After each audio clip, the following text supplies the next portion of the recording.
Hey guys, welcome to another episode of Torrance Ford Presents.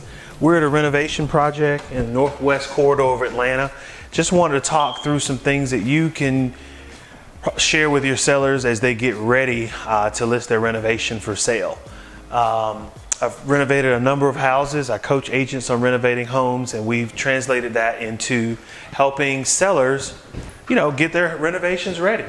One thing is we look here, we see some of the newer windows crafted with some of the original character. You want to make sure that if you're going to keep the original character, that you clean your windows up as tight as possible and make the paint trim look really nice. Here on this floor, we've got like a 50-50 blend of Minwax stain and paint. Just want to make sure that when you do a 50-50 blend, it comes together really nicely and looks good. Here we're in the kitchen. Looks like they're getting ready for the kitchen backsplash. Looks really good. This is gonna be great. Sometimes I've seen a really nice deco wall here. So if you really want to make that pop and you see a really nice open wall, maybe you can make this a deco wall. This would be a suggestion for our seller here. This is kind of where you lead to the basement, so we won't do much there. All right, we've got our refrigerator area, so let's continue. As you look up in the ceiling, you want to make sure that all your can lights are tight and flush.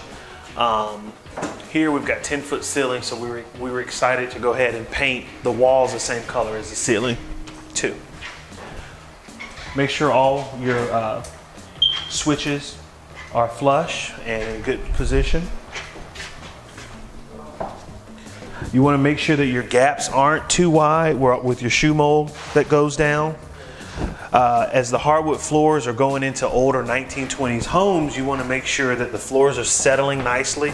Usually in renovations, the AC is not on right away, so you may see some buckling. So here in this hallway, we'll probably get with the owner to do some adjustments to the hardwood floors here. Here we've got a bathroom. Looks really good.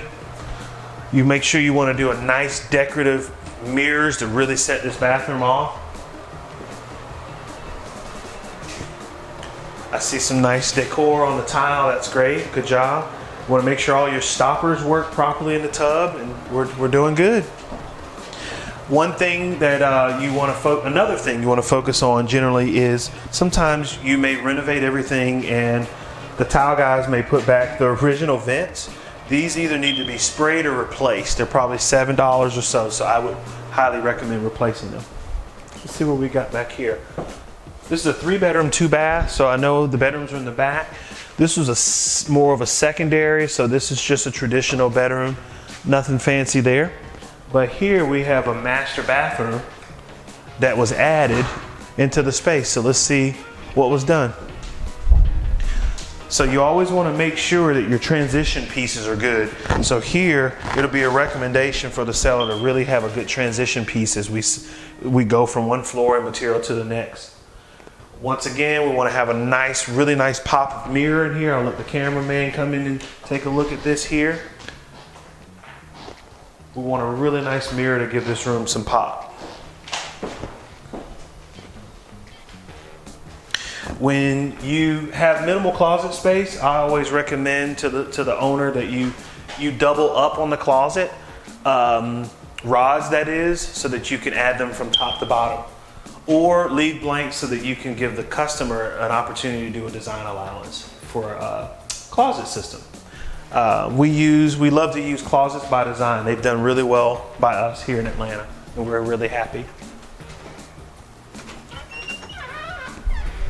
So over here, you see the backyard is overgrown. We'll be looking forward to getting the landscaper out here to really clear this up and open this out.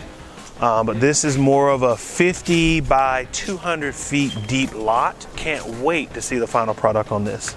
All right, we're gonna head back up to the family room just to kind of see what's going on up here. This is another secondary bedroom. I really appreciate the door panels that they've come back with. Want to make sure that your knobs generally will match whether you do the oil rub bronze or you go with the brushed nickel. You want to make sure that that matches and has continuity through the house. Sometimes I don't agree with it, but I see the original thermostat. Sometimes that needs to be changed out. Go with the Nest thermostat or something that has Bluetooth capability for, you know, the new homeowner to modify and control it from their phone. This looks great. I love the smooth ceiling, love the natural light. When you have the original fireplaces, it's always a gamble whether you leave the hearth or you just let the hardwood floor run flush. So in this scenario, I probably recommend that we paint the inside of this to clean this up. We stain this a nice wood stain so that it gives a pop. And last but not least, add some really nice decorative molding around the fireplace, maybe the same color as this 50/50 paint. And other than that, we're in the Mosley Park area of Atlanta, and I think they're coming a long way. They've done a lot on this renovation. Should be ready in another 3 to 4 weeks from what I can see at the moment. Anyway, just wanted to give you some tips and tricks and give you a different variety of things to think about when considering looking at renovations for your investors or buyers. Let me know if you have any questions.